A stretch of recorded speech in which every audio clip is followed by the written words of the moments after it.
ಒಳ ಮೀಸಲಾತಿ ಜಾರಿಗಾಗಿ ಒತ್ತಾಯಿಸಿ ಕರ್ನಾಟಕ ಮಾದಿಗ ಸಂಘಟನೆಗಳ ಒಕ್ಕೂಟ ವಿಜಯನಗರ ಜಿಲ್ಲೆಯ ಕೂಡ್ಲಿಗಿ ಪಟ್ಟಣದಲ್ಲಿ ಪ್ರತಿಭಟನಾ ಮೆರವಣಿಗೆಯನ್ನು ಹಮ್ಮಿಕೊಂಡಿದ್ದರು.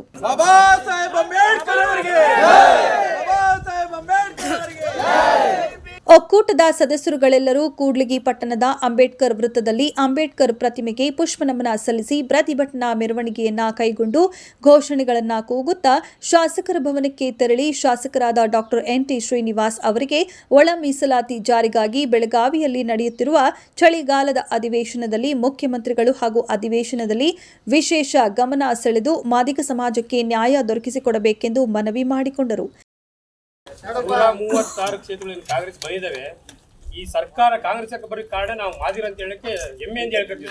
ಯಾಕಂದ್ರೆ ನಮ್ಮ ಒಂದು ಬೈ ಎಲೆಕ್ಷನ್ಗೂ ಕಾರಣ ಹಾಗಾಗಿ ದಯಮಾಡಿ ತಾವು ನಮ್ಮ ಈ ಒಂದು ಒಳ ಮೀಸಲಾತಿಯ ಬಗ್ಗೆ ಸದನದಲ್ಲಿ ಧ್ವನಿ ಎತ್ತಿ ನಮ್ಮ ಒಂದು ಆಗುವಗಳ ಬಗ್ಗೆ ಚರ್ಚಿಸಿ ನಮಗೆ ಅನುಕೂಲ ಮಾಡಿಕೊಳ್ಳಲು ತಮ್ಮಲ್ಲಿ ಕೇಳಿಕೊಳ್ತೀನಿ. ಶಾಸಕರಿಗೆ ಮನವಿ ಸಲ್ಲಿಸಿ ಮಾತನಾಡಿದ ಜಿಲ್ಲಾ ಅಧ್ಯಕ್ಷ ಸಾಲಮನಿ ರಾಘವೇಂದ್ರ, ಸುಪ್ರೀಂ ಕೋರ್ಟ್ ಆದೇಶದಂತೆ ಒಳ ಮೀಸಲಾತಿ ರಾಜ್ಯದಲ್ಲಿ ಆದೇಶ ಕೊಡಬೇಕು. ನಮ್ಮ ಶೋಷಿತ ವರ್ಗದವರನ್ನ ಯಾವುದೇ ಕಾರಣಕ್ಕೆ ತುಳಿಯಬಾರದು. ಸ್ವಾತಂತ್ರ್ಯ ಬಂದಾಗಿನಿಂದಲೂ ಬರೀ ತುಳಿತಕ್ಕೆ ಒಳಗಾಗಿರುವ ಸಮಾಜ ಶೈಕ್ಷಣಿಕವಾಗಿ, ಆರೋಗ್ಯ, ಶಿಕ್ಷಣ ಸರ್ಕಾರದಿಂದ ಯಾವುದೇ ರೀತಿಯಾಗಿ ನಾವು ಸೌಲಭ್ಯ ಪಡೆಯಲು ಆಗುವುದಿಲ್ಲ. ಆಳುವಂತಹ ಸರ್ಕಾರಗಳು ನಮ್ಮ ಮೇಲೆ ದಯೆ ತೋರಿಲ್ಲ. ಕಾಂಗ್ರೆಸ್ ಪಕ್ಷಕ್ಕೆ ನಮ್ಮ ಮತದಾರರು ಬೇಕು, ಆದರೆ ನಮ್ಮ ಹಕ್ಕು ಪಡೆಯಲು ನಮಗೆ ಸಾಧ್ಯವಿಲ್ಲ ಎಂದು ತಿಳಿಸಿದರು. ಮನವಿ ಸ್ವೀಕರಿಸಿ ಮಾತನಾಡಿದ ಶಾಸಕ ಡಾಕ್ಟರ್ ಎನ್.ಟಿ. ಶ್ರೀನಿವಾಸ್, ಒಳ ಮೀಸಲಾತಿ ಜಾರಿಗಾಗಿ ಮುಖ್ಯಮಂತ್ರಿಗಳಲ್ಲಿ ಮನವರಿಕೆ ಮಾಡಿಕೊಡುತ್ತೇನೆಂದು ಭರವಸೆಯನ್ನ ನೀಡಿದರು. ಆರೋಗ್ಯ ದೃಷ್ಟಿಯಿಂದ ಯಾಕೆ ಅವ್ರನ್ನ ಈಗ ಈ ತರ ಆಗಿದೆ ಅಂತಂದ್ರೆ ಶೈಕ್ಷಣಿಕವಾಗಿ ಮತ್ತೆ ಆರೋಗ್ಯ ದೃಷ್ಟಿಯಿಂದ ಬಹಳ ಹಿಂದೆ. ಯಾಕಂದ್ರೆ ಸಾಮಾಜಿಕವಾಗಿ ಆರ್ಥಿಕವಾಗಿ ಬಲ ಇಲ್ಲ, ಆರೋಗ್ಯನೂ ಇಲ್ಲ, ಶಿಕ್ಷಣ ಇಲ್ಲ. ಸೊ ಇದರಿಂದ ಹೊರಗೆ ಬರಬೇಕಂತಂದ್ರೆ ನೀವೇನು ಬೇಡಿಕೆ ಇಟ್ಟಿದ್ರಿ, ನ್ಯಾಯಯುತ ಬೇಡಿಕೆ, ಅರ್ಥ ಆಯ್ತಾ, ಇದಾದ್ರೆ ಮಾತ್ರ ಆಗತ್ತೆ. ಇಲ್ಲ ಅಂತಂದ್ರೆ ಪಾಪ ಅವ್ರಿಗೆ ಅನ್ಯಾಯ ಆಗತ್ತ. ಸರಿ ಮಾಡ್ಸೋಕ್ಕೋಸ್ಕರ ನೀವು ನ್ಯಾಯಯುತವಾದ ಬೇಡಿಕೆ ಇಡ್ತೀರಿ.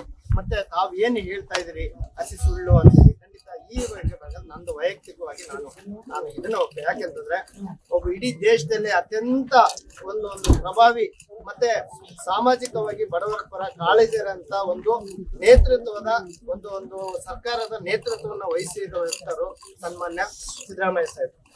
ಯಾಕಂದ್ರೆ ನಾನು ಈಗ 1.5 ವರ್ಷದಿಂದ ಬಹಳ ಹತ್ತಿರದಿಂದ ಇವನ್ ನಿನ್ನೆ ಸಾಯಂಕಾಲ ಕೂಡ ಸುಮಾರು ಅರ್ಧ ಗಂಟೆ ಅವ್ರ ಜೊತೆಗೆ ಕೂತಿದ್ವಿ. ನಿಜವಾಗ್ಲೂ ಅವರು ಇರೋಂತ ಸಾಮಾಜಿಕ ಕಳಿಕಳಿನ ನಿಜವಾಗ್ಲೂ ನಾನು ನೋಡಿದ್ರೆ ನಿಮ್ಗೆ ಅನ್ಯಾಯ ಆಗೋದಕ್ಕೆ ಖಂಡಿತ ಅವ್ರು ಬಿಡೋದಿಲ್ಲ, ಆಯ್ತಾ. ನನಗಂತೂ ಖಂಡಿತ ವಿಶ್ವಾಸ ಇದೆ.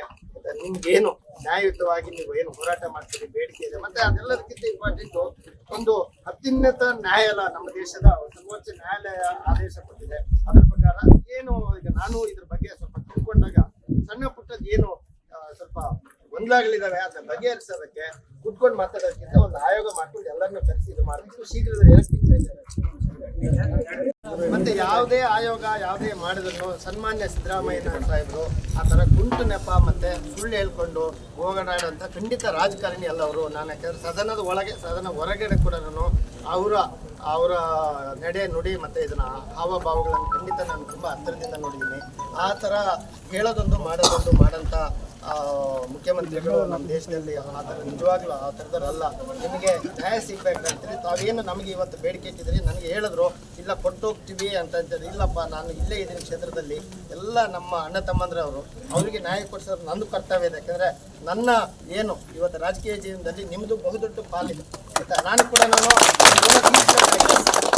ನಾನು ನಿಮ್ಮ ಋಣ ತೀರಿಸಬೇಕಾಗಿದೆ. ಇದರಲ್ಲಿ ನಾನು ಕೂಡ ಅವಕಾಶ ಸಿಕ್ಕರೆ ಖಂಡಿತ ಸದನದಲ್ಲೂ ಇದ್ರ ಬಗ್ಗೆ ಚರ್ಚೆ ಮಾಡ್ತೀವಿ. ನಮ್ಮ CLT ಸಭೆ ಇದೆ, ಅದರಲ್ಲೂ ಮಾತಾಡ್ಬಿಟ್ಟು ನೀವೇನು ನ್ಯಾಯಯುತವಾಗಿ ಒಂದು ಸಿಗಬೇಕಂತ ನಿಮಗೆ ನಿಮ್ಮ ನ್ಯಾಯಯುತ ಏನು ಹೋರಾಟ ಮಾಡ್ತಾ ಇದ್ರಿ, ಅದಕ್ಕೆ ಖಂಡಿತ ನಮ್ಮ ಸಹಮತ ಇದೆ, ನಮ್ಮ ಬೆಂಬಲ ಇದೆ. ಇದಕ್ಕೆ ನಾನು ದನಿಗೂಡಿಸಿ ಆದಷ್ಟು ಶೀಘ್ರದಲ್ಲಿ ನಿಮಗೆ ನ್ಯಾಯ ಸಿಗೋದ್ರಲ್ಲಿ ನಾನು ಒಂದು ಹೆಜ್ಜೆ ಮುಂದೆ ಇಟ್ಬಿಟ್ಟು ನಿಮಗೆ ನ್ಯಾಯ ಕೊಡಿಸೋಂಥ ಕೆಲಸ ಖಂಡಿತ ಮಾಡ್ತೀನಿ.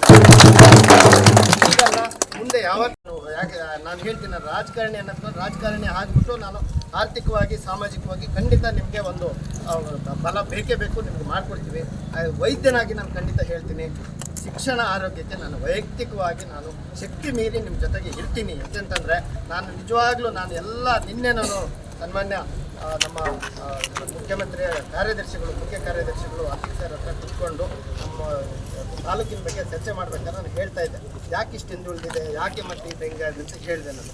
ಎಲ್ಲಿ ನೋಡಿದ್ರು ಇದರ ಅರ್ಜೆನೆಟ್ ಇದೆ, ಗೊಲ್ರೆಟ್ ಇದೆ, ಮ್ಯಾಸ್ರೆಟ್ಟಿಗಳಿದ್ದಾವೆ, ಮತ್ತು ಕಾಂಡಾಟಿಗಳಿದ್ದಾವೆ. ಎಲ್ಲ ಇಂಥದ್ದೇ ತುಂಬಿಕೊಂಡಿರ್ಬೇಕಾದ್ರೆ ಎಲ್ಲ ರೀತಿಯ ಆರ್ಥಿಕವಾಗಿ ಸಾಮಾಜಿಕ ಅಂದರೆ ಇಲ್ಲಿ ಎಲ್ಲಿಂದ ಶಿಕ್ಷಣ ಪಡಿತಾರೆ, ಇನ್ನೆಲ್ಲಿಂದ ಅವ್ರಿಗೆ ಆರೋಗ್ಯನ ಇದಾಗಿದೆ. ಆದರೆ ಅಟ್ಲೀಸ್ಟ್ ನಮ್ಮಂಥವ್ರಿಗೆ ಸ್ವಲ್ಪ ಸಪೋರ್ಟ್ ಮಾಡಿ ಎಲ್ಲರ ಮೇಲೆ ತಗೊಂಡು ಹೋಗ್ತೀವಿ ಅಂತ ಹೇಳಿದಾಗ ಅವ್ರು ಭಾಳ ಖುಷಿಪಟ್ಟರು. ಆಗಿರೋ ಇದನ್ನು ಖಂಡಿತ ನಾವು ಯಾರೇ ಸಿಕ್ಕರೂ ನಮ್ಮ ತಾಲೂಕಿನ ಬಗ್ಗೆ ನೈಜ ಚಿತ್ರಣನ ಅವ್ರ ಮುಂದೆ ಇಡ್ತಾ ಇದ್ದೀವಿ.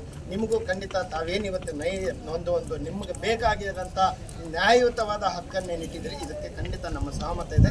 ಅದನ್ನು ನಾನು ನಮ್ಮ ಮುಖಾಂತರ ನೀವೇನು ಕೊಟ್ಟಿದ್ದೀರಿ, ನಾಳೆನೇ ಇದಕ್ಕೊಂದು ಪತ್ರ ನಮ್ಮ ಕಡೆಯಿಂದ ಮಾಡಿಕೊಂಡು ಸೋಮವಾರ ಬೆಳಗ್ಗೆನೇ ಸನ್ಮಾನ್ಯ ಮುಖ್ಯಮಂತ್ರಿಗಳು, ಸನ್ಮಾನ್ಯ ಉಪಮುಖ್ಯಮಂತ್ರಿಗಳಿಗೆ ತಲುಪಿಸೋ ಕೆಲಸ ನಾನು ಮಾಡಿ ನಿಮಗೆ ಹಾಗೆ ಸರ್ ಅಧಿವೇಶನದಲ್ಲಿ ತಾವು ಧ್ವನಿ ಎತ್ತಬೇಕು ಸರ್. ನಾವು ಅಲ್ಲಿಂದನೇ ಎಲ್ಲರೂ ಟೆಲಿಕಾಸ್ಟ್ ಆಗೋದು ನೋಡಬೇಕು.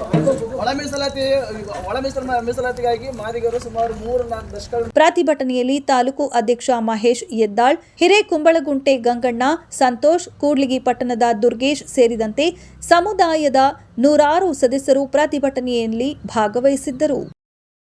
ವರದಿ ತಿಪ್ಪೇಸ್ವಾಮಿ, ಕೂಡ್ಲಿಗಿ. Media network.